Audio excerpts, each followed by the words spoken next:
plastikové podlahy. Ak ste vstali až neskôr, tak vám teraz dávame perfektný tip na to, ako sa doma, na balkóne, na terase alebo aj na záhrade nešmyknúť. No vlastne, kde všade, tak o tom budeme presne teraz hovoriť s pani Rozáliou Deriovou. Mimochodom, ja si myslím, že aj v parlamente by sa im takéto niečo zišlo, aby sa tam náhodou nepošmykli vtedy, keď netreba. A teraz to nemyslím len tak fyzicky, ale aj nejako tak slovne. Takže ešte raz dobré ráno. Dobré ráno. Urobíme taký stručný súhrn toho, čo sme už povedali, aj pre tých, ktorí nás nepozerali.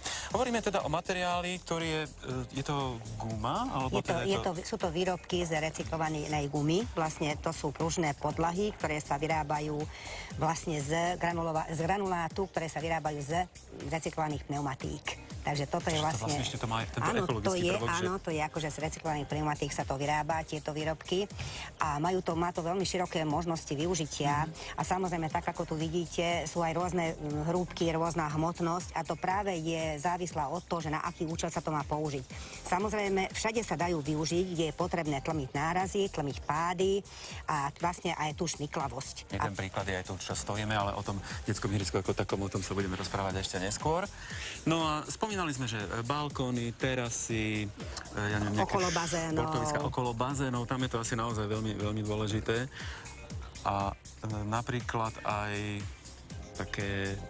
Čo? Konské stane? Tak samozrejme má to rôzne využitia, okrem tých vlastne detských plôch, fitness centier, telocviční a takto sa to všade využíva. Okrem toho dneska veľmi sa to využíva, vlastne táto vlastnosť, bezpečnosť sa kde sa pozerá na tú bezpečnosť, nie je len pri deti, ale aj pri koňoch. Je to ako podlaha do konských stajní, do boxov a takisto sa dodáva aj na steny, čiže aby sa ani kone neporanili, aby vlastne boli chránené kĺby, je to pružný materiál, teplý materiál, čiže chráni vlastne takisto tie kone, zvieratá ako ľudí vlastne pri športovaní, aby sa kĺby teda neničili. Toto je vlastne na to, aby napríklad na športové povrchy sa vyslovene používa určitá hrúbka, tak je to minimálne tá 20-ka. A to vlastne chráni kĺby pri tom športe, že aby boli aby ten materiál bol mäkký. Dá sa to použiť aj niekde v interiéri? Ja neviem, napríklad v kúpeľni, viem si predstaviť, že starší ľudia už môže mať trošku problém, nie? Nie, je to materiál porovitý, vlastne prepúšťa to vodu. Tam by to bolo trošku zložité to čistenie, tak tam by to stále takto prepustí tú vodu, tam by to museli vykladať, umývať to stále pod tým. Čiže toto vlastne v interiéri sa používa do fitness centier a do telocvične, najčastejšie použitie. Je to exteriérový materiál. Tam, kde nie je voda? Alebo...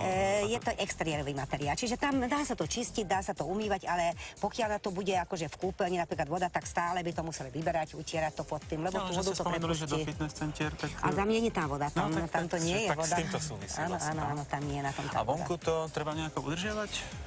Je to takmer bezúdržbový materiál, umýva sa to prúdom vody, umie to aj dážď, čiže nie je potrebné vyslovene umývať vonku. Pokiaľ je to veľmi zašpinené, tak môže sa pod vysokým tlakom takzvanými tými vapkami poumývať. Ako to má asi životnosť? Ako dlho to vydrží? Životnosť je vlastne závislé od toho, že ako sa to používa, kde sa to používa. Samozrejme úplne ináč to vydrží u nás pri rodinnom dome, ako napríklad na verejnom detskom ihrisku.